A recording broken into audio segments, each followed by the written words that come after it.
Двајца американски сенатори предложија закон кој предвидува царини од 500% на увоз на стоки од земји што продолжуваат да купуваат руски енергенси.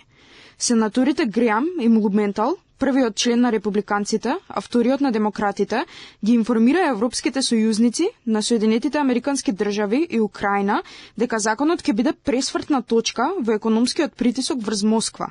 Мерките најмногу ќе ги засегнат Кина и Индија, двата најголеми клиенти за руските енергетски производи, кои финансираат, како што посочуваат сенаторите. Ова не е продолжување на сегашната стратегија, ова е удар таму каде што најмногу боли, изјави сенаторот Блументал.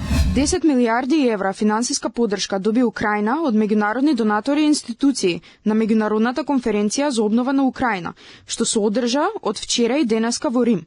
Конференцијата ја отвори италијанската премиерка Џорџа Мелони и украинскиот председател Володомир Зеленски, а присутни беа и високи политички лидери, кои ги потврдија заложбите за обнова на Украина.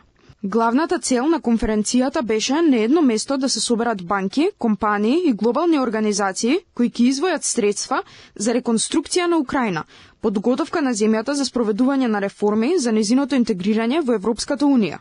Премиерот на Албанија Еди Рама и овој пат не ја пропушти шансата да ја отдаде почит на италијанската премиерка Мелони.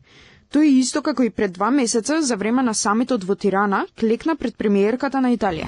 66 луѓе загинаа, меѓу нив 8 деца во израелскиот воздушен напад во централниот дел на Газа. Нападот се случил во близина на клиника. Вработен во службата за итни случаи изјави дека во воздушниот напад што бил извршен изутрината, настрадале 17 луѓе, вклучувајќи и 8 деца, кои чекале пред влезот на клиниката. Израелската армија изрази жалење за сите невини жртви и тврди дека тие направиле се што е можно за да ги ограничат цивилните жртви. Воедно, според израелските власти, цел на нападот бил член на палестинското движење Хамас, која се наоѓал во близина на клиниката. Израелците тврдат дека тој учествувал во нападите на 7 октомври 2023 година. И покрај денешниот напад, израелскиот премиер Бенјамин Нетањаху тврди дека Израел и Хамас се приближуваат кон склучување на договор за 60-дневно примирие, што е условено со ослободување на заложниците кои ги држи Хамас.